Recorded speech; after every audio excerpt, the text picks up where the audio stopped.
All right, there we go. Hi, welcome, Amy. How are you? Good morning, Mike. How are you? Great. Good morning. You are episode 15, I think, of Between Two Yours. This thing is just trucking along here. Yeah, thank you for having me. Absolutely. I have one of your mugs right here, and you and I traded this at Inseca. Yes, and I have one of yours, which is not on my table right now. It's in my car, but I do have a beautiful Ron Philbeck mug. Mr. Ron. I have one of those coming my way. Coffee out of. Your third cup, you said? I have one of those coming my way. Him and I just did a swap, so I just sent him one of my floral mugs. So I'm excited to have a Ron mug. Yeah, I love the florals you're doing right now. They're inspired, aren't they? It's kind of like just going crazy. Yeah, I love it. I Thank you you. my this is I love this. This is kind of my genre of pot.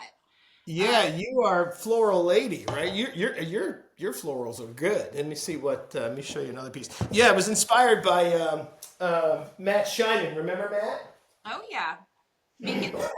So I was talking to Chris Long a few weeks ago, and I just did that one. Oh, I love it. I think I saw this one online. You know Uh, what I'm having fun with is it's a terracige underneath the underglaze painting. okay, I love that, and it's working out really well and not flaking. Not flaking, so it's like a combination of like two different surfaces, Yeah, right? that's pretty fabulous. Pretty fun. Top of it with any glazes or any shiny at all? So no, that's what I've always kind of shunned away from shiny. That's one of the reasons I went to Terra Sigillata. There's lots of reasons for it, but I just always kind of shunned away from shiny. But now I'm kind of working my way back around to that white glaze you've seen me playing with. But the other day I just did a tile with some clear glaze over it. And I don't know, it's not really. It flattens it out for sure. It totally does, right? I mean, look at it's Uh, kind of meh. So I haven't figured that part out yet.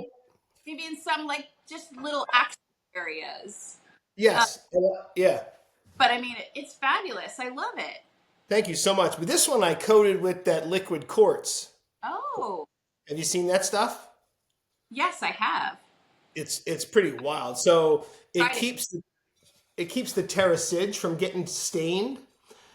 And so it says on its website that it's food safe and cutlery safe, but I don't know if I would tell people to eat off this without it being glazed. I don't. So it's more of a decorative or fruit. Yeah, exactly. Fruit or something in the middle of your table. I love making things like that. Like, Oh, I do too. big. I just did a couple of troughs, these big giant troughs. You see that big one? I don't know where the heck I put it. It's like a big giant trough because I like it to be like, yeah, like you said, full of fruit. I think I was watching you make that on Instagram. Instagram is great, isn't it? So far, so good. I guess. So far, I know a lot of people are leaving, but I'm gonna stay. Yeah, Um, I I live for that connection with people, yeah. um, and there's just such a wonderful community. I think it's fair to leave it. So I'm glad for all the people who are still hanging out there. Uh, Yeah, I did a Blue Sky account too, I but fun, but haven't quite navigated the whole um, platform yet. no, we'll see where Instagram goes. If it gets too bad, we'll just jump over to Blue Sky, but who knows?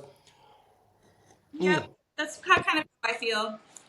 So So, I was thinking of you yesterday as I made these little platters with some slip decoration on them. oh, fun. Do you have a little cutout that you've pulled away?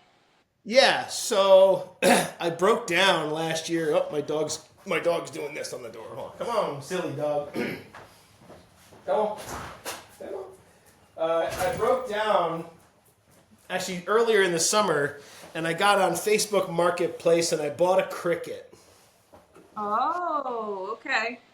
I used to just kind of trace and cut out all my floral stuff. And then I was like, okay, I can just use it to. I just create my stencils with it. A lot of times I'll put these. Like I put the one I made here on this thing. I put my foam cutouts on it, and then I traced it with a pencil, and then I Okay. went back in and painted it. So it's kind of just become another tool. I always kind of wanted to stay away from it becoming a little too crafty, but Yeah. it's kind I of fun. played with the Cricut for a while, but here's my dilemma is I I just don't want anything to look very uniform. Perfect. Yeah, yeah, Um, yeah. so I'm still cutting everything out by hand. Uh, Well, yeah, so I mean that's what I'm doing here today. I've got so I don't know if you've seen any of these toads I'm making. I Um, have. I I don't know. It's just been my mood lately, and I've kind of been experimenting with these little creatures and just building the layers to build this imagery. Um, so I have all my little pieces, and I have to cut out each little. So like I'll have a body, I'll have a leg. Um, Yeah, yeah, yeah. can you see this leg?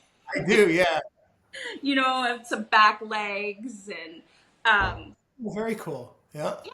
Now, and I'll start to lay out the composition, on my piece, Yep. um, with a Crayola marker because this will burn away later. So I've Yep. leather hard piece. I've got some color laid down on it already, um, and I'll just start to lay down, my layers so I can start planning out my composition.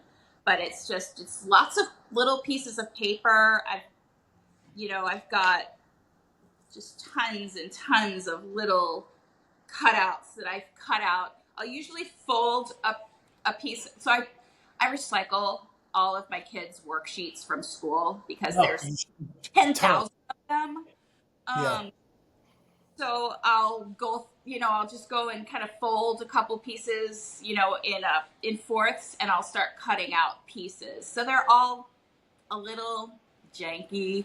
Like they look like they, Janky. yeah. I love janky. I love that word too. I don't really want them to look like they're the same or so I was using the Cricut for a little bit, but I'm back to cutting them out by hand, and I enjoy just that slow process. It takes forever. Yeah, that's how I kind of started with Terra Sigillata was basically just scissors and newspaper, and I would just cut shapes out and then just wet it and stick it onto like bone dry wear and Yeah. then and layer Terra Sigillata like that. And it's kind of fun how who did I talk to? Oh, Charlie Teft again the other day. I talked to him the other day and he said, "Oh, that was great being on the show." And I said, "Well, it's not a one-off thing, Charlie. We might come back to you, circle back around next year or the year after and see how your work has changed because I don't know about you, but mine kind of is ever cycling." Yeah, mine is too. I feel like every making cycle, I get a little more complicated. Oh, sure, make it harder. Yeah. Like, oh, I like that. I could do that. Like I tell my students all the time, you have to make some crappy pots in order to make some good pots. So just Yeah. go for it. Don't Yeah. worry about it. Experiment. Every time you make a new batch of pots, they new. And Yep. so that maybe it'll work out, maybe it won't work out. It might be fabulous. It might be awful. Yep. And I think the key to ceramics is being okay with the awful, and that tends to be like a theme on this show too. Pretty much every potter I've talked to, who everyone's a pretty successful potter so far that I've had on the show. Every single one of them it says you're going to have to go through making bad pots. Absolutely. I have Nobody starts off a superstar. pots. I don't know if I've made any really great pots yet. Exactly. I I just feel like they could always be better. Um, Yeah. and maybe what makes us as obsessed and crazy about clay as we are. Uh, what drives us. Yeah, I was telling my wife that the other day. Like, when you find something that works, you know, it's not really. Who was actually Kevin was talking about that last night. It's not. That's not the end all of it. I'm looking to pull a pot out of the kiln where I go, oh, that's it, and I haven't got that yet. I like I, some of my pots, but I know I get little pieces of that, but it's what yep, keeps me chasing it. Um, that's the fun of it. it is. And the other thing that keeps me going is the community.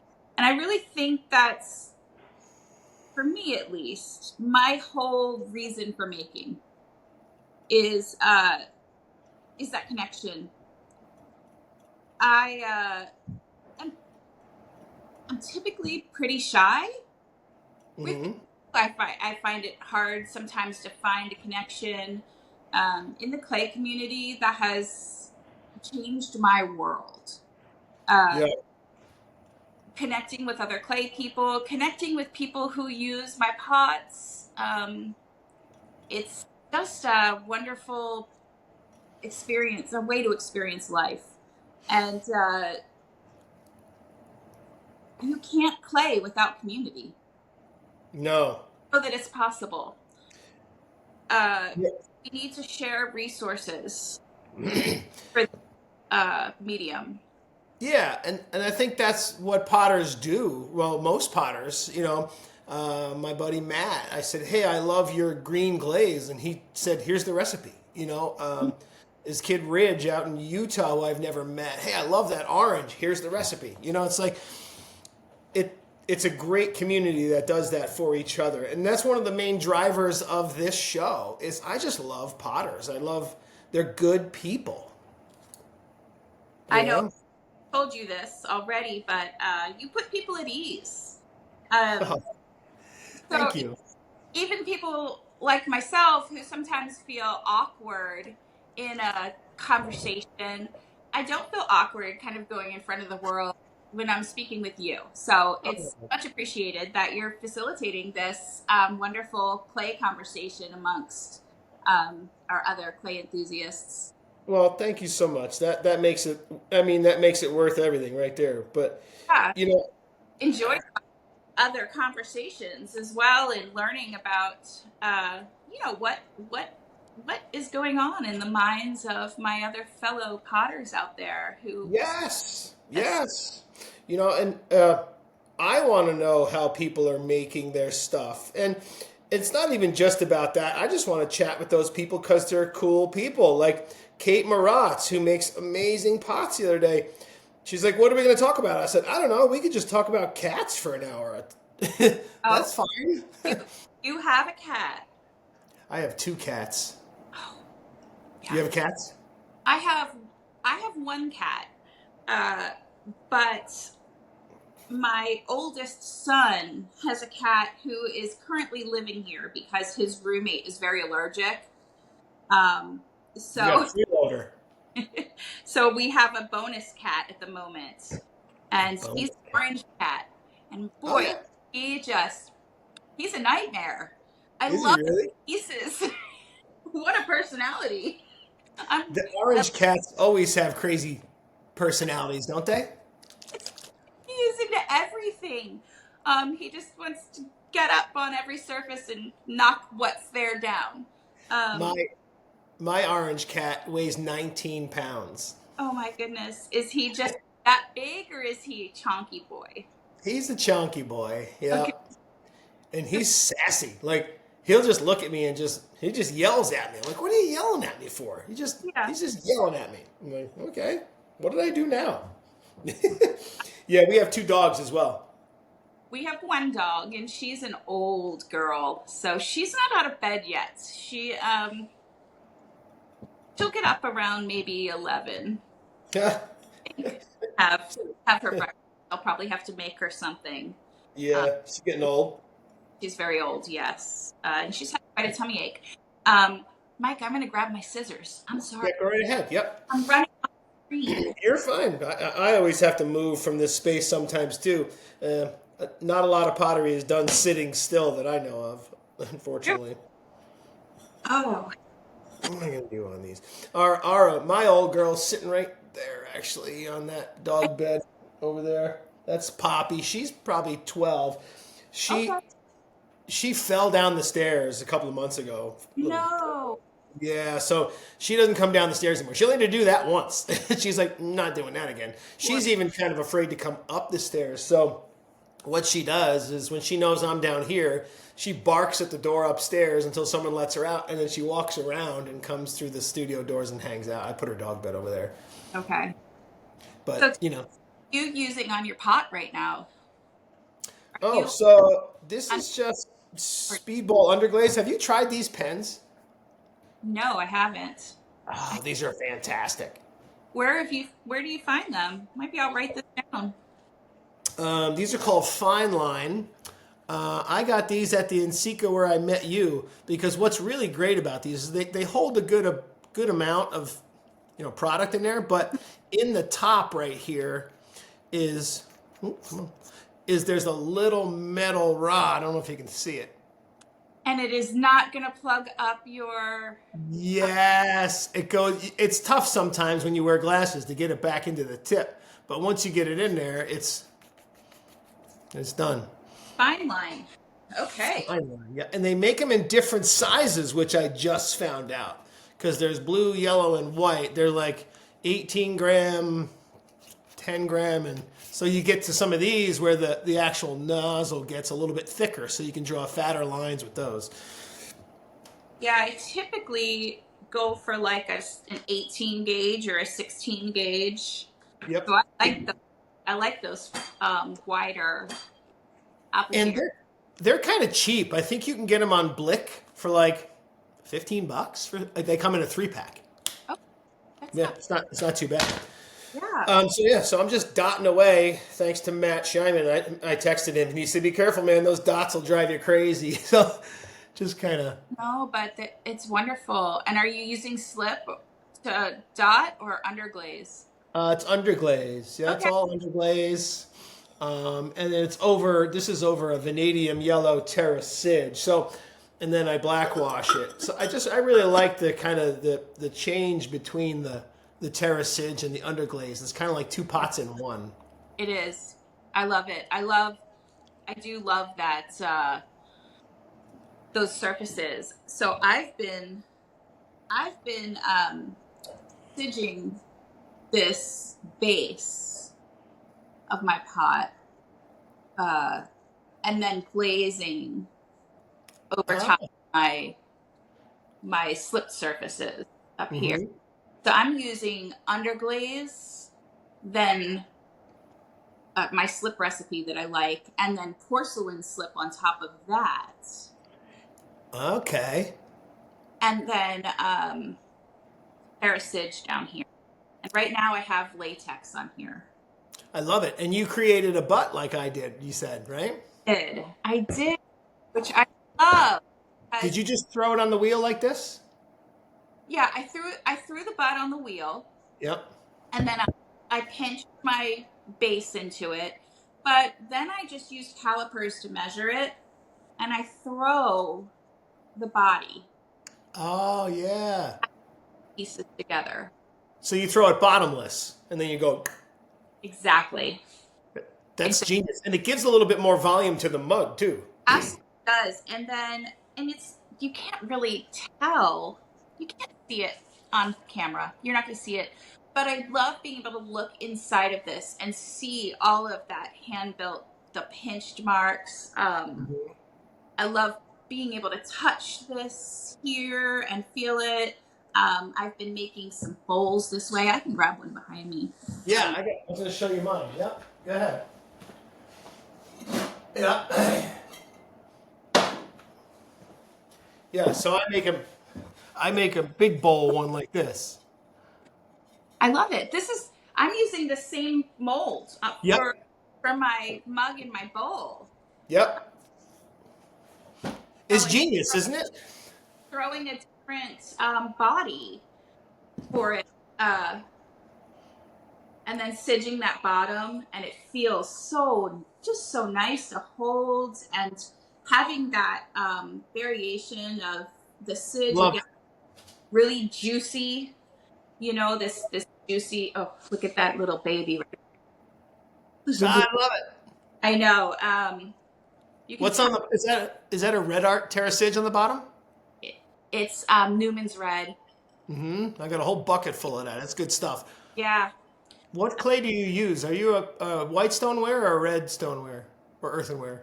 Oh, I'm using earthenware. This has been one of my issues this year. So since high water's gone, Oh yeah.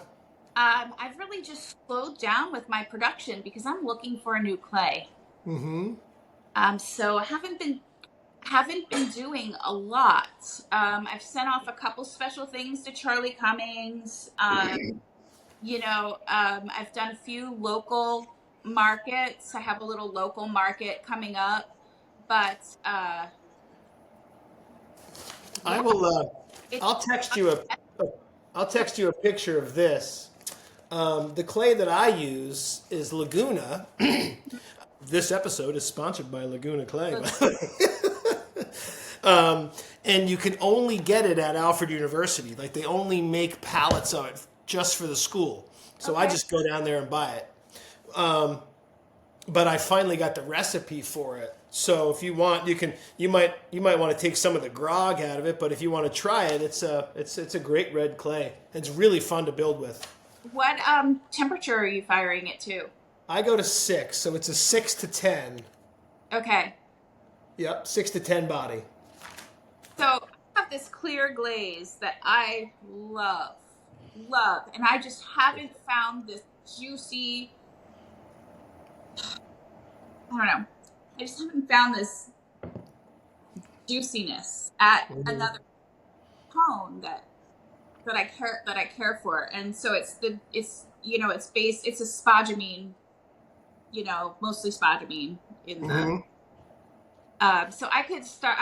I've started messing with some other recipes and using Fritz and stuff because spodumene is obviously very expensive right now. Um, but nothing compares to it. I'm just not in love Yeah. with anything. So I just want to stay at this cone 1, cone 2 range. So Okay. I've been testing everything. And the closest I've found to my heart's desire so far is a clay from Kentucky Mudworks Okay. called River City Red. So I'm playing with that right now. I also am recycling all of the buckets of reclaim Yep. that I've had sitting for the past couple years. I've been wedging and drying and pugging and all of these things while the world has been quiet in my studio. I was So gonna say, do you have a pug mill or are you getting a great workout right now? both, both, both. Nice. I also have a teenager Yeah, there you go. who loves when mom gives him a couple bucks. Yep. So, he's been a great help. He was in here last night helping me, which was fabulous because he was bagging up some of my pugged clay that I had. I saw a pug mill online the other day, and I was like, it was cheap. It was $1,000, but you had to go pick it up, and it was one of those like industrial ones. I was like, Oh, oh, I would love that, but that would take up a third of my studio. where was it far? It was in PA somewhere. But it was like 9 feet long. I would love to have one, but it would have to be the ideal fit. This one, maybe in 2019. It's a Shimpo, and it was from Sheffield. They were using it in trade, like it was from trade shows. Mm-hmm. Um, and it was, not cheap, but it certainly was not expensive. Like expensive, it wasn't what it would cost new. Mm-hmm. Um, and What was I it going to say? serves well. What is it? It serves me well. Oh, I It bet. Yeah, and it's just there's not a de-airing uh, machine. It's very simple. It gets the job done. It doesn't have a big hopper, so I can't. I can use it for reclaim, uh, but I'm not mixing clay. I'm not mixing my own clay body in Yeah, it. yeah.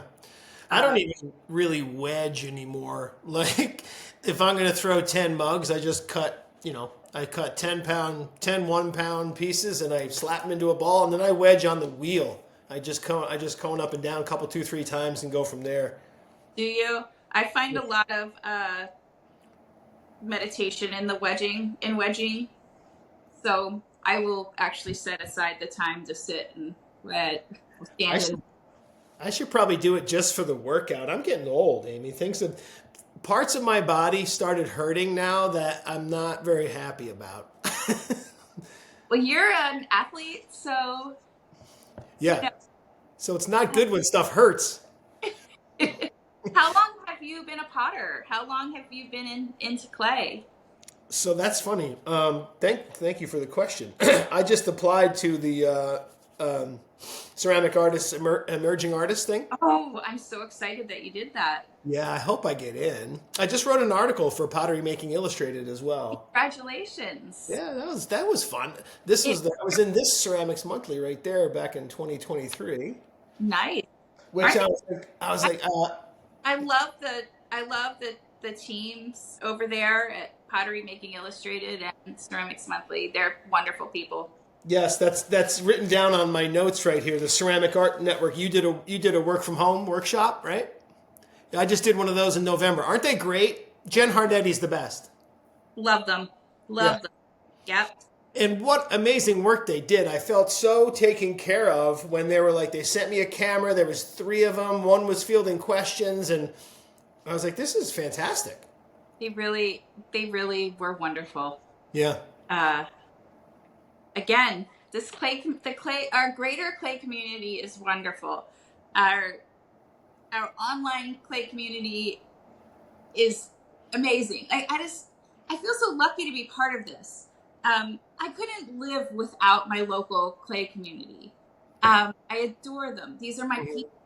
Uh, this is why I clay. Yeah. It's about community. It's about connections. Uh, it's about the people we're connecting with, and what we're putting out into the world is what we're getting back. Yep. So Yep. it feels right. I feel like if you know there's a meaningful contribution. Yeah, So they absolutely are contributing to our world. so I was telling Kevin Kowalski yesterday that my friend Shane came over, and Shane's a good buddy of mine. He's a really good golfer. He was a golf pro. We play tournaments together, and we're just guys that smoke cigars and bust each other's chops. Like really bust each other's chops. It's hilarious. Like there are times when we're done playing golf where my stomach hurts because I've been laughing for 3 hours. Okay. So he came over yesterday, and he works for I think he works for United Healthcare. I don't know. He's some sort of salesman. He makes way too much money. Oh, that's So a problem. That's not any problem that I have. no, no. So he was looking at my pots yesterday, and because he stopped by, and he says, you interact on a daily basis with hundreds, maybe thousands of people out there in a positive way. And he says, he goes, everything I do is negative, and I make so much more money than you do. He's like, it's not fair. I'm like, I agree. You should give me some money.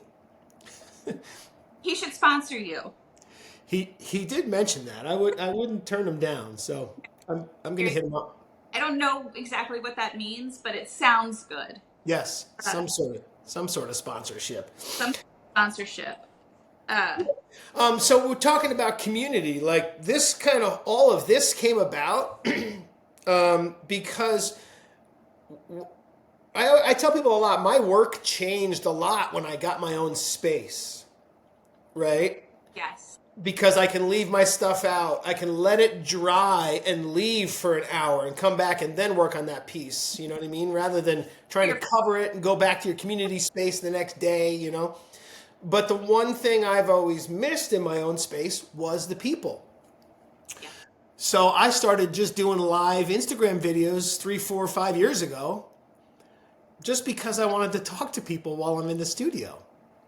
I love that. I was on here yesterday and some lady gets on, she's good morning from Pakistan, you know, or like cool. That is really cool. It is neat. So I get that back. So, and now this is, I guess, my way of meeting. I was talking to Kevin Kowalski yesterday and we were talking about,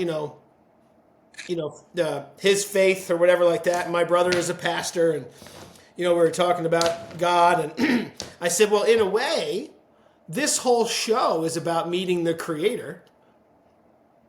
We're meeting the person who's creating their pots. Yeah. It was pretty interesting, the way if you think about it. But so tell me, where are you? You're in North Carolina? I am. I'm in a little town called Hillsboro. Okay. We're in the Piedmont area. I'm right between Durham and Chapel Hill. Oh yeah, cool. Heard of those towns? Yep. Not really Hillsboro, but I'm right in between Durham and Chapel Hill. The studio I teach in is in Durham, and a lot of great potters have come out of clay makers. I don't know if you've ever heard of clay makers. No. Nope. Is that a community studio by you?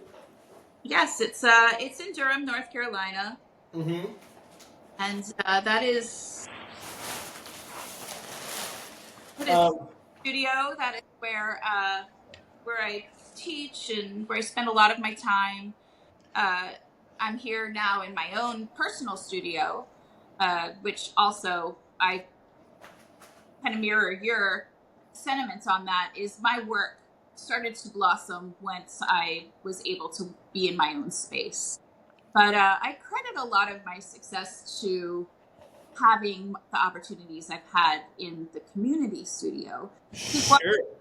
I did go to art school, way back in the early 90s. Yeah. I was a kid.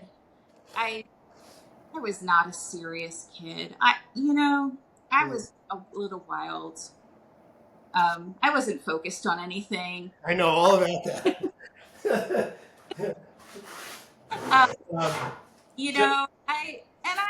I followed a boy to North Carolina.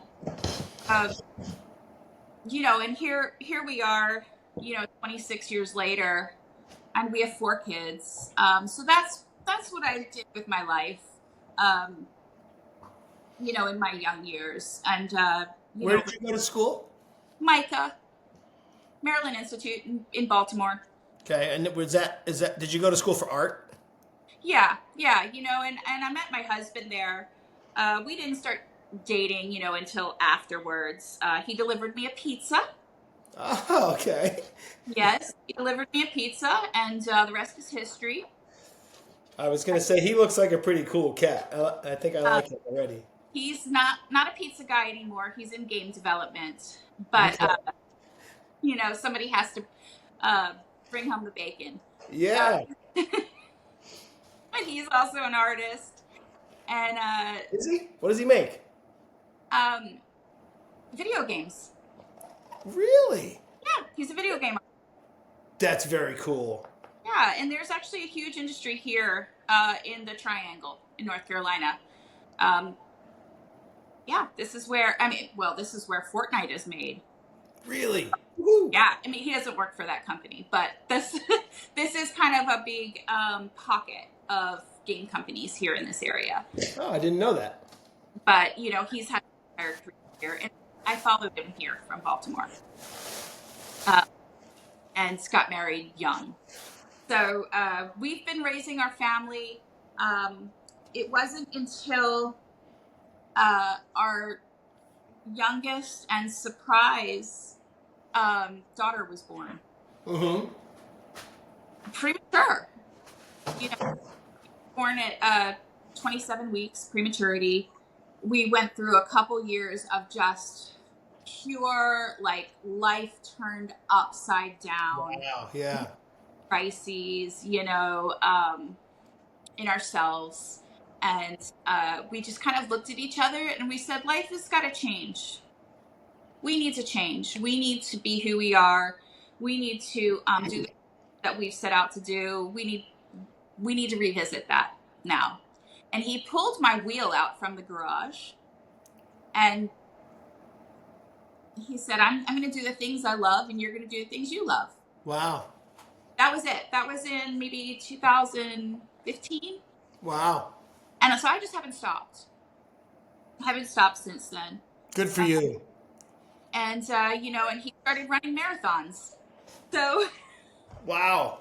we both just kind of supported each other in what we needed to do in life uh, to find ourselves and be happy, uh, and and support each other in those adventures, in self. Yeah. We can't give everything, Mm-hmm. right? Yeah. So yeah, it's it's just kind of a journey of being better people, being better parents, being better partners, being better people in society. So that's has done that for me. Yeah, that's very interesting. You say that. Speaking, my buddy Shane, I was telling you about, was here yesterday. He used to go run the Moab 240, which is 240 miles in the desert. That's insane. Like, you're lucky if I take a taxi that far. Like, Well, that would be an expensive taxi yeah, ride. like, are you? I wouldn't take a bus ride that. You're insane. You're gonna run that? What is wrong with you? My brother's a marathon guy, and my one other good buddy ran the Boston. They Yeah. just, it's funny. I texted him a couple years ago. I said, "Hey, I'm thinking about running again. What kind of shoes should I get?" And he told me, "Oh, you should go get fit." And I said, "Well, what kind of shoes do you use?" And he says, "Well, the shoes I use and the shoes you use are different shoes." I go, "What are you talking about? We both have feet." And he Seriously. said, he goes, "Mike, I get a new pair of shoes every 700 miles, which is every 2 months." I was gonna say, what kind of shoes do you wear? New ones. Yeah. Always a new pair of shoes showing up.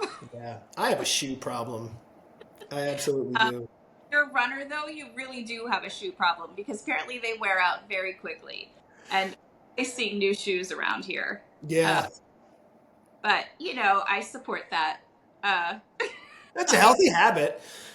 Well, I'm so proud to hear you say that you guys just decided to be the best people you are and to do what you love, because you can't forget about yourself, right? Because you can't give the best of yourself to somebody else if you're really not fully happy.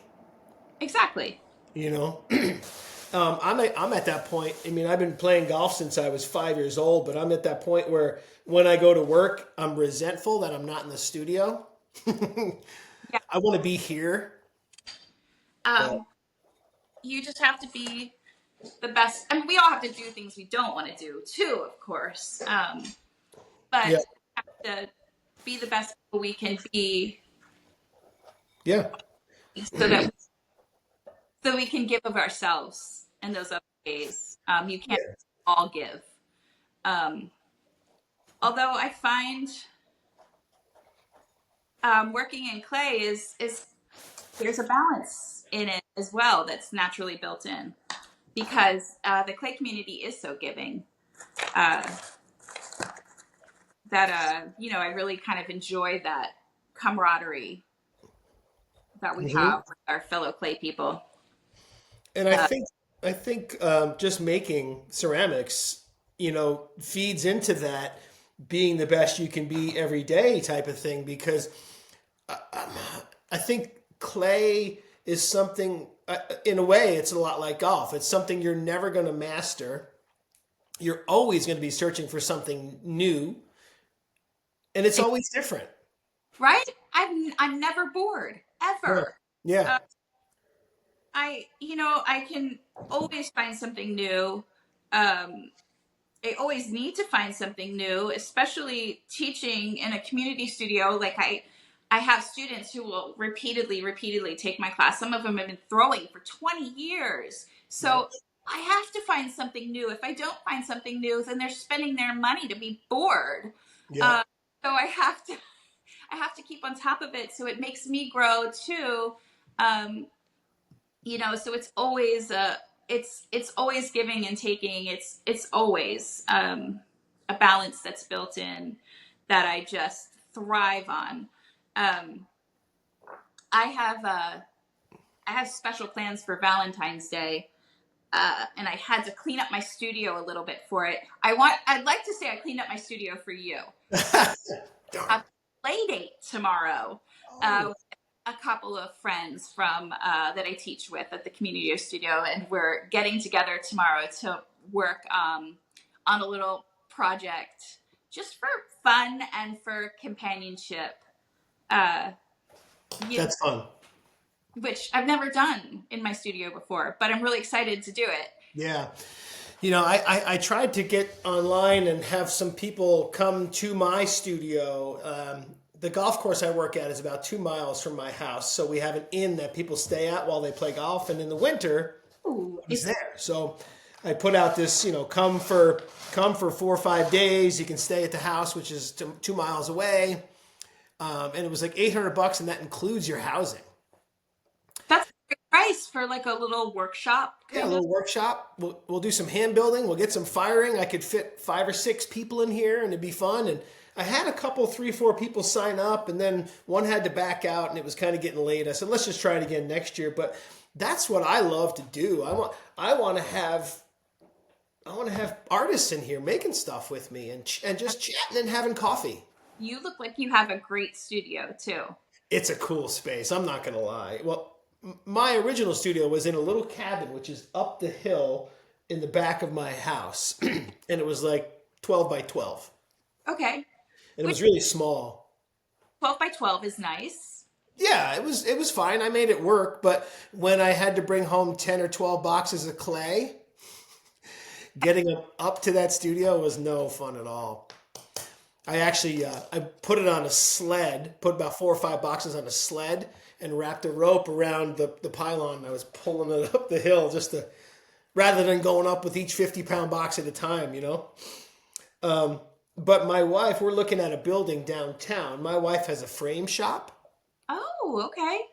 Yeah, it's just it's between two churches actually. It's like the church building. It's in the back. It's a small little place, but we want to have her frame shop downtown on Main Street because people come here all the time. And we have the other half of my studio or our studio is woodwork over that way. So if we do that, we can take all this out, and this could be a really big pottery studio. So yeah, Mhm. you know, might as well go more into debt. How, so is that a garage type studio right now? This is actually, it was a garage. I think the guy we bought the house from was a boat builder, Okay. and he was the shop teacher. As a matter of fact, I can look out that window and I can see the elementary school and the high school right down the street. I love that. It's really nice. The kids come up here after school. It's a small community. Everyone knows everyone. Kids can't get away with anything. Yeah. It's fun. I have a. How old are you? How many do you have, and how old are they now? So we have four children. Our oldest is 22. Okay. He is working full time. He's a full fledged adult living independently. Really proud of him. Uh, we have an almost 20-year-old. He's be 20 in May, and he's Cool. in college right now studying chemistry and biochemistry. Wow, he's a smart one. Right? He loves clay. We'll just He's- see. He he sure does. oh no. He loves chemistry, so he'll either use it for good or evil. We're not sure yet. Uh, but he does get into my studio. He does kiln. He does make things from my glazed kitchen. Uh, he would love John Britt, and he's not Yeah. far from John Britt. He's very close by to John Britt. John Uh, Britt's a cool guy. yeah, he's a really cool guy. Yeah, he would. I should get him a workshop or something for his birthday Hmm. because Christopher would probably quit school and go work with John Britt. Wait till he graduates and then go to the workshop with John Britt. Become John, a mad glaze scientist. Um, and Chris did all through high school because he's always been a chemistry crazy kid with all the AP chemistry classes in high school. yeah. Uh, he needed a job in high school, so I hired him, and he would do all my glazes. Oh, And wow. we have the periodic table like on the wall over here with my chemicals, and he was really into it. So I That's taught him very neat. a lot. So he enjoyed that, and I enjoyed it. We're pretty tight. Um, but then I also have a 14-year-old and a 12-year-old. Wow. So we kind of did 2 rounds of kids. I've been parenting for 22 years. Uh, it is. Wow. I, It's something. the first two, they've turned out really great. I'm not sure about these two. I'm becoming a little like I'm an anarchist mom. Yeah. Uh, You're like, do whatever you want. no, they don't get to do whatever they want, but what did I tell? I think I told my daughter recently, because I have the 3 boys and then the youngest, our daughter. I said your teacher's not in charge anymore. I am. Oh my goodness. And she looked at me like, what? Because your teachers are, they know everything. Yeah. They know everything. And, Yeah. and she just couldn't believe I came out and said that. It's like, your teacher's not in charge anymore. I am. Yeah. That's too funny. We have a 13-year-old. My stepson's 13. My daughter's going to be 15 on Monday, and my stepdaughter is 16. She just got her license. My goodness. Yeah, we're in the thick of it as well. How do you keep any food in the house? So, my stepson came home over the summer, and there's 5 boys at the table, and they're all just chowing down, right? And I said, I walked in the kitchen, I go, you got about $85 worth of snacks right there. I said, next time your dad sends you over here, tell him to send you with $30. $30 isn't going to get you anywhere. No, that's 2 boxes of Cheez-Its. Right?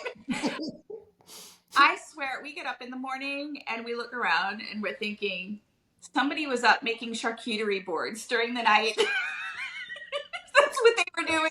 Yeah, and how much is a block of cheese? Like $25. And they've eaten 2 of them. It's Right? crazy. So I'm like, And they're bougie. Let me tell you, they don't want, yeah, they don't want the Cheez-Its. They want the expensive, rice almond crackers. oh yeah. Mm-hmm. Yeah, life's going to give them a cruel slap in the face. I tell my kids that when you get out and you start buying your own food, you're going to realize that Aldi's is really good. And it's like we are like, let's get some takeout tonight. Oh, they're not talking about Wendy's. They're talking about sushi. Right? Yeah. Like, well, they're not the same kind of teenager I was, but they're good kids. I can't, but they're eating us out of house and home. My 2 stepkids are big skiers because we live between 2 ski mountains. One of them is like 5 minutes away, one is 12 minutes away. So they were just in the sectionals these past 2 days. The boys won their Section 5 championship. And my stepdaughter sprained her ankle, so she couldn't ski, unfortunately. But the girl still took 3rd.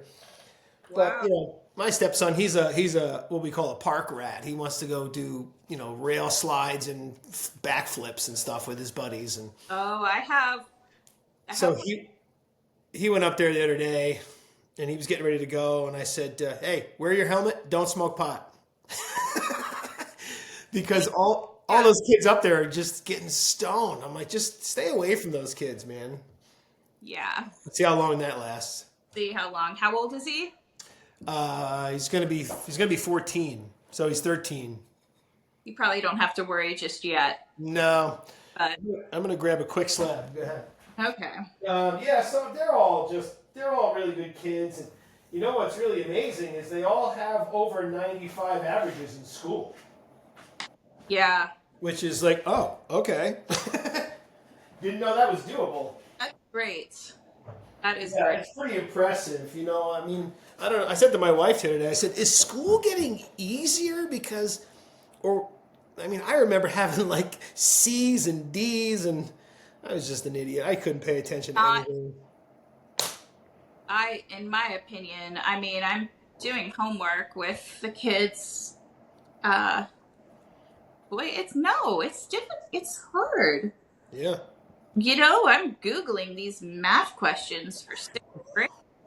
Math, boy, I don't remember any of this. Your Uh, teacher's the boss again. no, Your math teacher is still the boss. Everyone else, you're the boss. no, it's the math teacher. Is not the boss. Oh, gotcha. I'm the boss. Yeah, I love But we at least I was the other night. it. I, there was just too much homework. It was unreasonable, in my opinion. Yeah. I became boss that night. My stepson has like a 90 something average, and I have not seen him do any homework this entire year. Really? No, I think he stays after sometimes and makes up stuff that he has to, but I don't know where it's coming from or whatever. Guy, you've got some smart guys. He is one of those kids that can just take something apart and then rebuild it. I love that. Yeah, so it's going to be really cool to watch what he decides to be. He's super creative. He'll come down to the wood shop and he just starts working the saws and he's got no shoes on. And I'm like, Oh, I go, dude, have you ever heard of OSHA? yeah. For Yeah. real. Yep. But he'll make anything he wants. So what were you doing there? I wanted to see what were you brushing with those little like, what brush was that? Was that one of those rubber brushes? This is my favorite tool. What is that thing? Okay, I'm going to show this to you. Yes, we want some process. I want to pick your brain. This is a Princeton brush, and it's the Catalyst collection. And it is silicone. And this is meant, you could use this with paint. You could use this with oil paint. You could use this with acrylic. And do you see how flexible this is? It's like a basting brush. Kind of, but it's not quite as soft as a basting brush. Here's another one. This is larger. And I'll put this closer. Oh yeah. To see, but Oh, I want one. so what is great about this brush? And again, I'll say it. Princeton Catalyst is the brand. So Princeton brushes, famous brand of brushes. These silicone brushes, I love these because you can apply your slip or your glaze without gouging the pot. Yeah.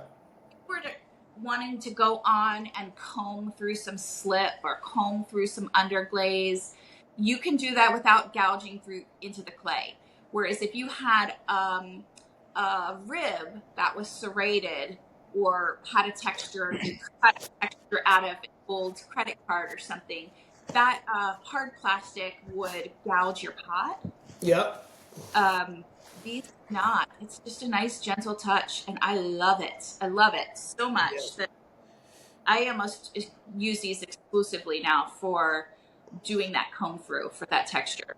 Yeah. My first thought was those platters that I made yesterday while I was on the podcast. I said, "Oh boy, I could really comb through some of that slip because I've been messing around with a Tile 6 porcelain slip over this red clay body. It's kind of fun." Yeah, I love it. So so you talk about liking those kind of different variation of surfaces. I like underglaze because it flattens out completely. Mm-hmm. It has the materials in it that flux, that are going to just go flat. So you can trail it on, but that it's not going to retain that volume. When you fire it, it's going to go completely flat for you. Yep. Once you start applying slip, whether it's by brushing it or trailing it, it is going to retain that volume because that's all clay. That's not fluxing material. That's got more clay in it. So it's going to retain all that volume. And then you're going to get that tactile, raised areas that I just love to feel. So even these little areas where I've done cutout paper, Yeah. And sometimes you'll lose it. I don't know if you can feel it on your cup or not. It depends on how thick I brush that slip. But Yeah. sometimes you feel that little Little that indentation. cutout that it's so subtle, but I really enjoy the subtlety of that. It is cutout paper. It is absolutely um I just enjoy that. I don't know. I can geek out over this all day long. Well, that's what we're here for. I wanted to geek out. I was looking at your platters. A couple of your platters are unbelievable. Thank you. I just enjoy that surface. And as much as I love making pot, I love decorating them 10 times more. Ah, yep. I do enjoy making clay, throwing clay, hand building clay, all of the things to do with clay. But I just love the process of sitting and cutting out these pieces of paper and thinking of the process of layering up these pieces of paper and what it can do with it. And it's backwards and it's complicated and I don't know. That just kind of gets me going. Yeah. So I enjoy that, and I enjoy the different textures. So I try to go in with. I've been doing some sponging lately, so I comb through, or I sponge, or maybe I take some bubble wrap and try to go in with some texture that way. Oh yeah. Um, I love that you're building off of a butt because I really like that look, especially with the Newman's red on the bottom. It really kind of shows like a separation of those two. Here, I'll show you. The two. this too. Yeah, it's kind of like two pots in one, like we were just talking about. Is You know. oh, great! Look at that form. I think I watched you make this form, but I have not seen it decorated. Yeah. That's So lovely. just the same thing you just did on a couple of butts, except I did Newman's red. That's just the regular clay body. Yeah. But Newman's red would be fun because I like that you can see, like if you put this on a table, it kind of looks like it's floating It does. because And this part grabs your eye and this part's just the base, but that part's also the volume. yeah. And one thing I love about using the butts like you do is it makes them stackable. I hadn't thought about that, but absolutely. I'm just experimenting. I just you get bored. You have to keep up the process of keeping yourself interested in what you're making. So, what's your least favorite part of making, Um, if there is one, really? I have least favorite part. Probably sanding. Yeah. Sanding is probably my least favorite. You But sand, you sand after bisque? um yes, and I do because so on surfaces where it's sharper and you have that buildup of slip that you've been brushing, I find it can chip. And in some of my earlier work, before I started sanding it, it would chip off. Yeah. So I started sanding all of these sharper surfaces and corners and edges. And I love this look. It's like, you're getting this line here. It elevated the work a little bit more. With the layers. So I do go in after bisque firing. I don't know if you can kind of see there. And I sand any area that there's a handle, that there's a sharper edge, any prone to chipping.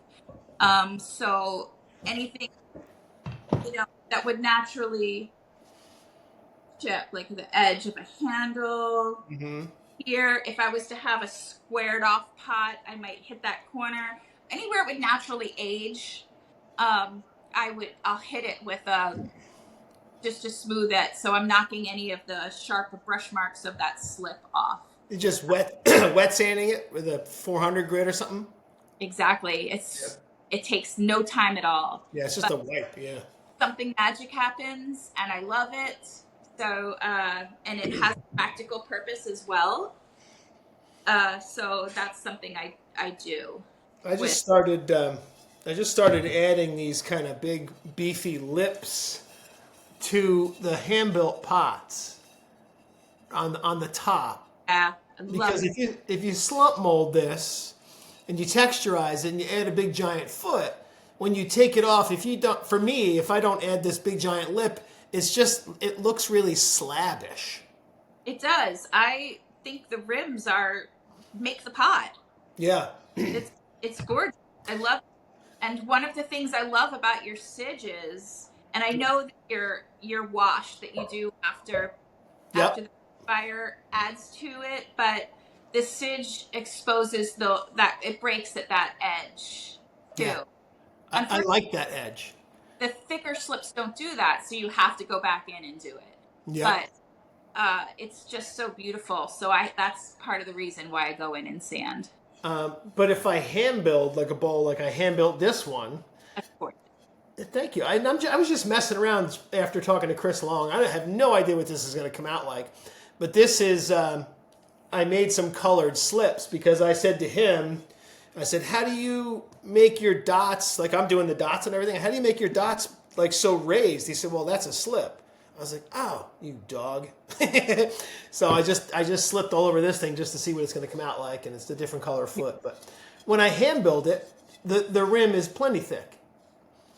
But when it's a slab, it's kind of, to me, it just doesn't look finished. Yeah. I don't know. And I want it to be strong.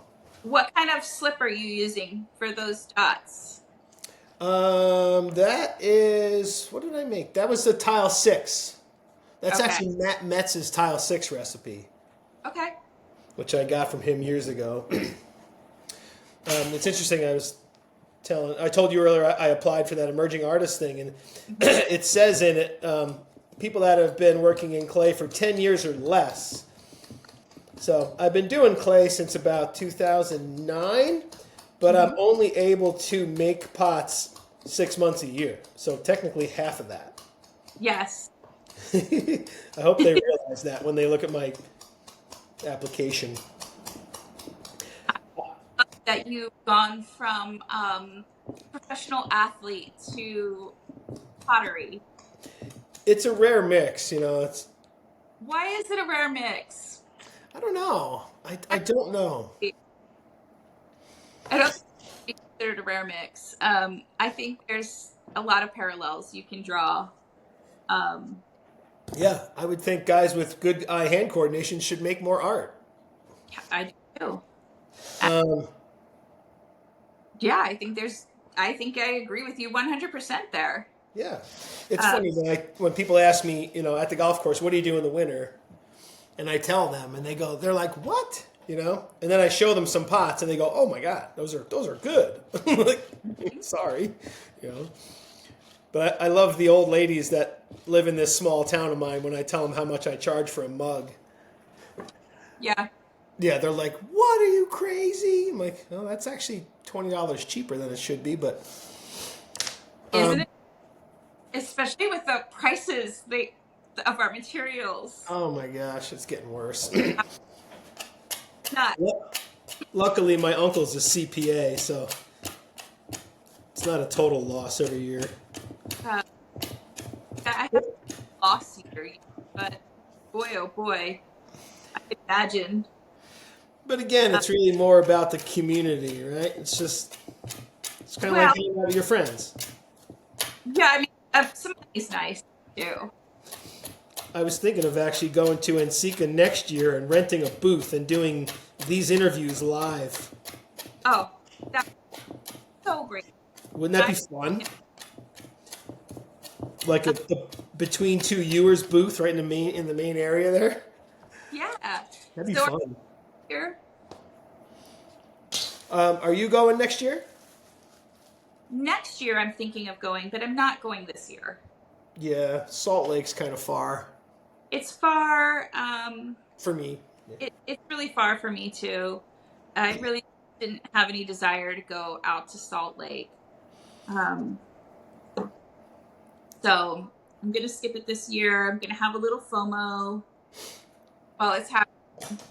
And I'll miss seeing some of the wonderful people that I met last year. Mm-hmm.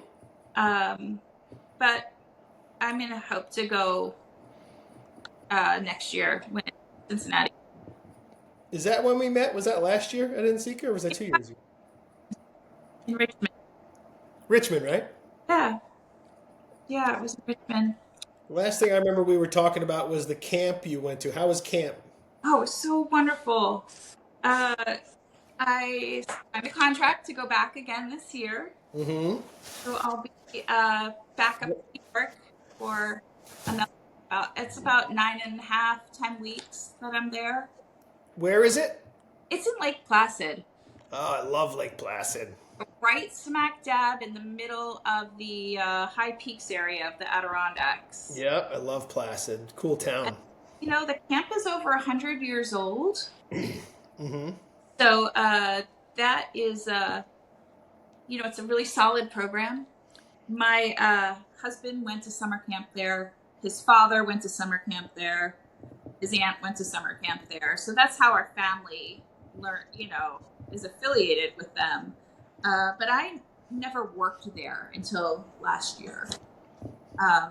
But last year was our 10th year of going up there every year, Oh, very cool. or taking our children.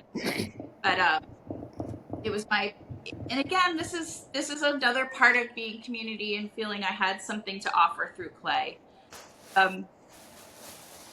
I thought it was time to give back to that community what they've given to my family. Mm-hmm. And they needed somebody to work in their ceramic studio up there. They have beautiful, beautiful studio for both sides of camp, for their younger children and their older children. It goes up through middle school age. So I went up to run that program, and it was very rewarding. I cannot wait to go back. Oh, that's very cool. I love teaching in-person workshops. It was wonderful, not just working with the children, but working with all the other people there too. The young adults that are working there, the other staff parents. There's a lot of staff parents that work there. So, I just met a wonderful community from all over the world. And I'm really looking forward to reconnecting with them. I want to teach more workshops. That's another reason I keep just throwing myself out there. Like, do you know Molly Sanier Ceramics? Yes. She's building that studio down in Atlanta. Okay. It's a big studio. She's building this big new, and it's kind of fun to watch her journey in building it on Instagram. And she's so fun. I met her at Richmond, and she was like, she's like a big sister. She's like, hey, oh my God, how you doing? And so I'm like, hey, whenever you're up and running, I'll come down and teach a workshop. And she posted something today about teaching a workshop in Panama. And I was like, I want to go to Panama and teach a workshop. Sure. That sounds like a good time. Right? Why not? Let's go. So, Fine.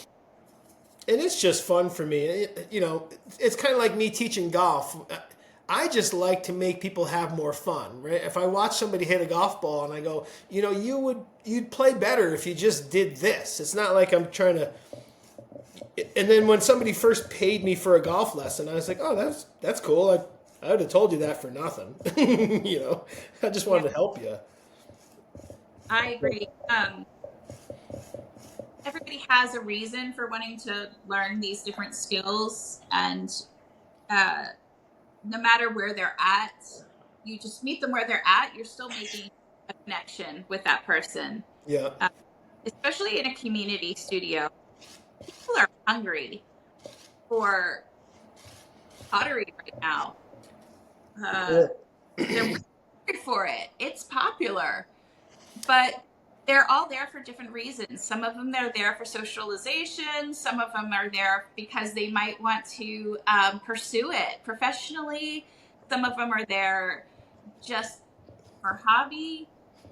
So it's really wonderful to meet people in those different places and have a way to kind of help them along with their journey. Um, And what's kind of fun about that too, I would think, is that, these are people that are paying money and giving up their time because they're looking for something else to do with their life. So to be a part of their own growth is probably pretty cool. uh, yeah, I live for it. I really enjoy those connections more than anything. It's it's been so valuable in my own personal growth. Uh, I'm sure that everybody has their own different experiences with teaching, Hmm. some teach children or high school or college or academia. There's different kinds of teachers. But this community level studio teaching to me has been just the most valuable experience. I was given opportunities in the same studio uh, by the director early on when I was re-entering the world of play. Uh, Hmm. so valuable to me because I came in with play knowledge, but a huge hiatus from play, and I was just kind of starting on my own self discovery. And she kind of took me on as a mentor and gave me this train in the studio to uh, develop materials um, for the studio. So I'm working as an assistant, and I'm in the studio making their slips, and I'm making their stitches, and I'm making their glazes. I'm developing new ones, and Hmm. and I just had complete access. And she gave me the freedom to develop these things. And then we Wow. built a film, and then we really just she took me on as her students to have these practical experiences outside of the classroom, Yeah, that's very help cool. develop. And so I feel now is my time to kind of share that back. Yeah. Uh, Yeah. so kind of goes with my theory of you get back what you put into the world.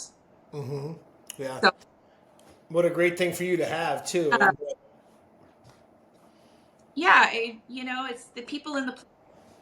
So I'm just kind of chugging along, doing my thing. I'm you're great. like you're like the fifth person, maybe even more so far, or guest on this show that I think is a teacher. Um, sometimes it's just in you, Hmm. Yeah. uh, and it's okay if it's not. Yeah. Yeah. It's okay if it's not in you. Right now, it's in me. Maybe it won't be in the future. I don't know. Yeah. Uh, but it's in me right now, so I'm going with it. Uh, it's in me right now. Run with it. Every journey, I'm just kind of going with the flow of life, flying by the seat of my pants.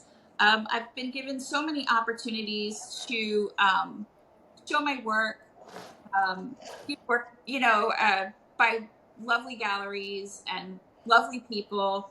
Um, and I just don't define myself by any of it. We're all kind of working the hustle a little Yeah. bit, have our Yeah. hands in a lot of different pots. No pun intended. Yeah.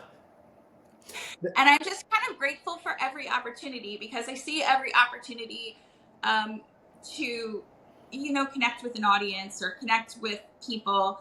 Um, and there was a time in my life when I was so afraid to do that. So it's all been kind of a journey. So I'm grateful for all of it. Um, I'm I super grateful for you to be a part of that journey, right? It's Yeah, yeah, so it's fun. really put a lot of different people in my path, and it's been positive. I mean, it hasn't been not positive. It's all been very positive. You were like right on the top of the list. Right as I started this show, I was like, I know so many potters. Like, why wouldn't I just talk to them all, and most of them will probably say yes. And you were probably the third one down the line. As I was like, I could call this one, call this one, call this one. Oh, thank you, Mike. I appreciate it, and I'm so glad you called me. Yeah, this has been great. Do you have one of these sunshine sticks? I don't, but I should. Now that I've really started experimenting with hand building more, I've been such a thrower, but I've really been enjoying this hand built aspect of pottery. Um, Watch, I'll show you what it's for. I You go love like it. this, I have Sunshine's book. and then it just perfectly level. Are Done. you gonna talk to her too? I might reach out to her. She probably doesn't know it, but she's one of the main reasons I hand build.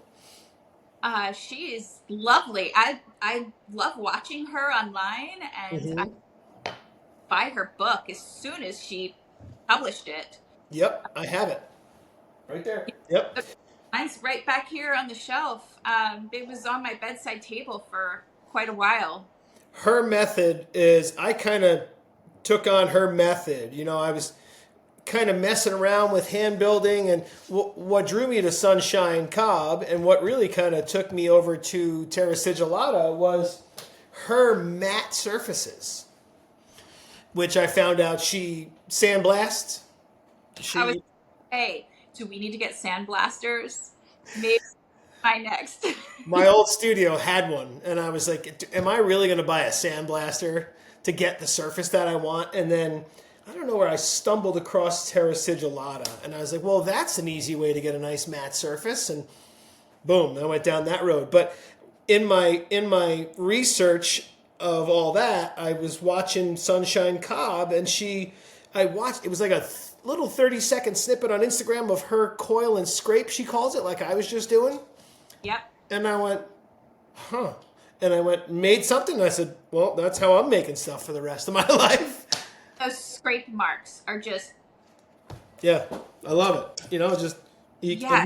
I just leave it there. And then with the Yes. Terra Sigillata and the black wash, it all sits in that, and the surface is constantly kind of doing something. I love it. I Yeah, do. I absolutely love it. me too. I personally work that way, but I absolutely love it in your work. I love it in her work. Um, yeah, I see the inspiration, and See, sometimes I'll even leave some of that inside there. yeah, Like my goal is not to make that as smooth as possible. I don't want big holes where like food can sit, but you know, that would drive some people crazy. You're not going to smooth that? no, I- oh, no, Um, loosen up. I'm trying to loosen up. I well, get pretty. I can be a tightwad when it comes. well, that's one of the things I love about clay, you know, and I teach it a lot when I do workshops is what's the worst that could happen? Just try it. Just try it. Just try it. You might like it. If you don't like it, then you roll it up and put it in a bucket full of water and wedge it up the next day. Yeah, I agree. Yeah. Well, we're having fun here. We're at an hour and 15 minutes already. Look at us. Are we? Oh my goodness. But I can work with you all day. Yay, me too. See, but that's the fun of it. I had a friend come over. She's a potter from about 20 minutes away. And we had we called it a clay date. And because she's a wheel thrower, kind of porcelain. And so we came over. I said, pick a shape. And she picked this form, and I said, let's make it. And I just extruded a bunch of coils, and she sat on the other side of my table, and we had cups of coffee, and we talked and made pots for like 5.5 hours. Yeah, that can easily happen. It was great. Yeah. So I had a potter over a couple weeks ago, and we ended up not working in clay, but we made balloon animals. So okay, which is way better, of course. You know, we had a blast. I bet. I bet. And it's always kind of good to get out of get ahead and try some things out. This is how I do my lug handles for the sides of bowls. Oh, let me see how you do this. I just take a chunk. I always try to make handles with whatever I have sitting around on the table. right? Like I'll wedge this up and pinch it. I'll take this chunk and pinch it into a handle. But these, I just kind of pound it into a rectangle, Is it right? got a rectangle on there? Yeah, it'll be Okay. like kind of like this one here. Okay. It's Love it. just it's just something to To- kind of grab with. But when I this little wiggle wire on this little wire cutter is a little bit of a wiggle wire, so it kind of gives it a nice little texture when you cut it. So let's see. And I like I said, I like it to be all kind of free and just fun because I think that comes through in the pots when you're done. Absolutely. So I just kind of shave that down into a square because it gives it like some texture. Mm-hmm. And then I'll just cut her in half like that. And then just Kind stick of like it on there. a potato there. There you go. Little Love it. square lugs like that. Or sometimes I'll take it and make it more into like a handle by cutting it down like that. And then I just take this wire and cut the middle out like that. And it becomes like a little mini handle like that. That is fabulous. Isn't that fun? It is. Always feel the need to pull it after I've pinched it. Always. That's Yeah, the yeah. thrower in me. Yeah, I might actually put I might actually put these on there, these little tiny ones.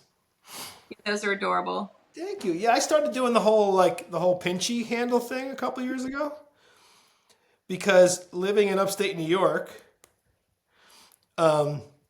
it's always kind of cold in the studio. Yeah. So I'm like playing with wet clay and trying to pull a handle, and I was never able to really get that handle. Some people can pull them and make them just beautiful. I never was able to do that. So I'll build it on the table, and then it's just a handle. Yep. I love it. Yeah, easy I love. peasy. I I do a combination of a pinch and a pull. Yep. Yes, and I keep trying that, and I love your handles. I see that, and I go, oh, I love that, and I try it, and I don't know. Some things are meant to be, some things are not, right? Maybe we are trained by our climate because I'm always hot, so I've got to cool off with that cool water. Although Yeah. it's not hot here right now. We've got this cold, cold rain. So we've all got kind of a chill in the air. So it's a great time to have heat on in the studio. Yep. Had to I had to chill with my recycling efforts of the cold rain and the freezing temperatures. So Yeah. I've been using my kiln to heat the studio. you have your kiln in your studio. I wouldn't dream of it. I wouldn't dream of having my kiln in my studio. It gets too hot here. It's right there. I See, look, there it is, right there. right there. In fact, maybe this is why I love coming to New York in the summer because those 70-degree mountain days are dreamy. They are. Uh, I can't wait. I used to know this old woodsman guy. His name was Bill Castle. He looked like a mixture of Santa Claus and Jerry Garcia. That sounds like a good look. Very very cool guy, genius engineer, but he built cabins in the woods because that's what he wanted to do. And he said to me one time, he said, Mike, I've been in 50 different countries in my life, and nothing is as nice as upstate New York 6 months a year. Yeah. The spring and the summer up here are pretty special. Um, It's February. That sucks. yeah. I might have to say I don't know if I could do the winter. There. Uh, Nice to see some snow. I would enjoy seeing some snow. I do miss the snow because I did grow up in Pennsylvania. So I miss that aspect of living in the north. But I certainly do not like August in Ugh. China. Yeah. Mm-mm. I wanted It's to pull this out of the mold to show you the big bowl, but love to see it. too Is it wet. not out? It's too wet. So it'll look like that. Yeah, that's lovely. So I'm gonna have to try a larger. You know, and speaking of not smoothing things, I like the fact that I can see the ring and the different, and that's literally why I accentuate it with a different color. Yeah, I want and you to see that. different stitches on there.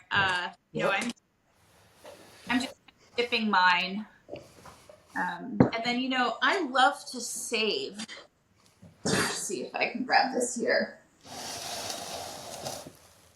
I love to save my little. Uh, What is that? use this latex. Oh wow, is that brush on latex? It is, and I buy body paint. I don't buy the. I don't buy the stuff that's made for clay. It smells. It has a lot of It things. does. If you just buy latex, body paint, it's sexy. I was gonna say you're getting some weird websites now, aren't you? But You're- it doesn't have the fumes. It doesn't have any of the fumes that the clay stuff has. You can get it in a lot of different cool colors, like this neon green, and then Mhm. have it. You can shoot it at people if they bother you in the studio. I said be quiet. Slap. You said you have teenagers around. There you go. It's perfect. Any, any I, you or know, not supposed to. It's not going to hurt them. It's not like it's soft, but it's so I've been messing around trying to find, you know, good. exterior texture, glaze movement for years, right? Yeah, And many years ago, I was messing around with the latex because I was watching HP Bloomer. God bless him. I hope he gets better. He's having some rough times right now. But he was just layering glazes with latex, and I was like, "Oh, that's it. I'm gonna do that." And I was like, yeah. "Nope, that stuff is too stinky." But And then when you peel it, glaze goes everywhere. I know. But I see how you're separating, those decorations. I love using this barrier here because I want to singe this later. I mean, I could wax it Yep. to easily clean up what I'm doing here there later, but then I can't take that wax off and do something else to this surface. Yeah, So, that's a really good point. When I was down at Aramont, Sam Chumley said to me, he said, "Don't you use different color clays?" I said, "No. I wax around it, and then I terracige it, so it looks like it's. But you're right. If I want to do something else to it, it's already waxed. exactly. Yeah, that's a good point. Over to this latex. Boy, I did not like the smell or ammonia. I think that's Yeah, in the clay waxes, the ones they make for clay. So I switched to this inexpensive latex body paint, any brand. what are you sticking on there right now? Paper? Paper. Got some pieces of paper on here, masking out different layers. I'll come back on with more underglazes with different layers, and I'll build all this up before I go on. I've been playing, so I used to only just use white slip, and I brush it on because I can control the thickness so that you get that transparency, so you can kind of see those layers behind it some, and get that depth. But I've been using some mason stains like this. I think I'm going to use this one on there and make this kind of a nighttime scene with flowers and this toad. You got to send me a picture of that when it's done because I want to see how that comes out. And honestly, that's what I really love about your texture is that it just kind of keeps on going. And So you're just, there's a lot of layers in there. yeah, you're texturing. Like here I've used and granted, as we were talking, I was covering them up. but I was using some different things. I was using these silicone brushes. So every time I'm putting a layer on, I'm kind of consciously putting some movement or texture in it, or using a little piece of sponge that I've cut out to kind of move some of that color around. But just really building that imagery that way and then masking it out. I'd love to see you do a painting with like acrylics. Did you ever do any painting? Yes, I I have. bet. I I've bet. done. Yeah, I do love to paint, but I do most of my painting on clay these days. Yeah, yeah. No, it's really cool. Have you seen, you should check out or Google when you get a chance, Adero Willard. Do you know Adero? Oh, but I'm gonna write it down.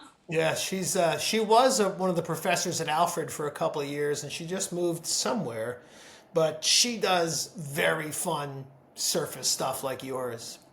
Yeah. Really, Darrow. Actually, my aunt, my uncle's wife, they live down in North Carolina. Oh Um, is Lydia Thompson? Do you know Lydia? no. She just won some show. She makes really cool stuff. She was honored at NCECA last year. She is the head of the art department at maybe NC Chapel Hill, maybe one of those North Carolina because there's like four different schools there, right? Mm-hmm. Yeah. UNC. She's one of the schools at UNC. She's the head of the art department. All right, I'll look her up. Lydia Thompson. She makes really cool stuff. This has been super fun. Look at that. You are the longest one so far. Sorry about that. No, it's great. What are you talking about? I don't want to stop. If I didn't have to go to the bathroom so bad, I would. Sorry. It was those 3 cups of coffee that you and I had before we started. Yeah, I visited the bathroom before we got on. But I do want to have you end with a couple of things. I want you to tell us where you're showing any shows, where we can buy your work, what's your website? So I do have a couple pieces on Etsy right now, which is unusual for me because I usually do not have my Etsy store open. But because life has been a little quieter for me this year, I do have a few pieces open on Etsy. I so coming up with we'll find a few pieces opening with Charlie Cummings. They have a couple shows coming. Our Wild Neighbors is coming out with a few things. There's going to be a T-Bowl show where I'll have a few things. So those are coming up. I'll be hopefully by this spring in Tandem Gallery in. Oh yeah. Mm-hmm. So I'm starting a relationship with them. Unfortunately, because of the hurricane, I lost a gallery representation. They were closing down in Saluda where I was showing work before. So, which was time for them. They wanted to retire. They're taking this time to do that. But In Tandem reached out to me, and I'm very, very excited to start. Yeah, that's a good gallery to be in. Very excited to start working with them. So I'll have some work there by this spring. Are you in the Plow Gallery with Mark Errol? Mm-mm. No, Mark's great too. Him and his partner Glenn, they do. I mean, he was on the show. He was episode 3, I think. And I said, his partner's a photographer. I said, how does he make my pots look so good? And he said, you'd be surprised how easy that is. I said, well, what is it? He says, I can't tell you that. I don't know what it is, but lighting. Lighting and a good eye and good skin. I mean, photography is own art in itself. Unfortunately, I do not possess those skills. No, me neither. Charlie Cummings does a great job, don't they? They really do a great job. Yeah, kudos to Varian. Varian does a lot of work down there. Lovely people too. They're just and they ship a lot. They ship quick. Yeah, they're I like working with them. Yeah, I'm always happy with them some things, and I love their little assignments because it gets me thinking outside the box. And especially with the tea bowls. I was researching, matcha tea and really finding out like a lot of interesting things and, kind of exploring the form and learning, which is what I want to leave you with is my tip. Okay, yes. What's the tip? Let's talk about it. Go ahead. My tip is to never stop learning. Yeah. For all of the potters out there and the ceramic enthusiasts, is, you know, you're never going to be at the top of your game because there's always further to go. So keep learning. There's always room for us to learn more. That, Um, yeah, so absolutely. I feel I like, yeah, I couldn't agree more. yeah, I spend every day learning, and I will spend every day from here forth learning. So that's my biggest tip, is to keep learning, find every opportunity you can to talk to people and learn. Yep, I couldn't agree more. That's a fantastic way to end it. Keep learning out there, folks. Make bad pots. Try to make better pots, and the better pots will keep coming. Every bad pot's going to have something little on it that you like, that you're Hmm. able to do again. Hopefully do again. I love going to bed at night with an idea stuck in my head that I can't wait to try the next morning. Do you write it down, Mike? You know, I say to myself, I really should write this down. No, I'm going to remember. So, Yeah, I'm definitely getting old enough where I have to write it down. Or maybe there's just so much going on in my life because of children and life that if I don't write it down, it kind of just floats away. yeah. But I do keep a sketchbook right next to my bed. Yeah, that's a great idea. I've been trying to start reading more again as well. I got away from reading, and I got to get back to that. So, Audible. but anyway, enjoy the rest of your My day. phone. I appreciate you. I can't wait to see you again. I can't wait to chat in person. We are definitely next year at NCCA. We need to hook up But and yeah, have yeah, some lunch, something. But thank you. Thank you for um, having me on. absolutely. And I'll be teaching a workshop in Wilmington in April. How far are you from Wilmington? 3 hours? A little over 2 hours, not quite three. Okay. I was talking to Where? Charlie, Where? Coastal Carolina Clay Guild. Okay. Yeah, I'm pretty excited about that. And I was talking to Charlie and Phil, and I said, hey, maybe I'll drive up, meet you guys halfway. We can have dinner or something. So if we can put Oh, that together, I'll throw you an email. okay, great. They are great guys. They are very cool Yeah. dudes. I was like, I can't wait to just hang out with you guys. All those thrown together potters. They're like the OG contemporary potters that I idolize in this Yeah. area. All Yeah. the like they're in the Charlotte area, and yeah, I look up to them so much. Yeah. I just, having had a chance to talk to three of them so far, they're wonderful. I mean, just, they're people I want to talk to more. Yeah, Hard to find as you get older. they're great. Anyway, you're the best, Amy. I appreciate you. I appreciate your time. I love your work, and I look forward to talking to you Hey, again. I adore your work too, and thank you for chatting with me all morning. Absolutely. That went well. All right. I'll see you soon, okay? Bye. Bye.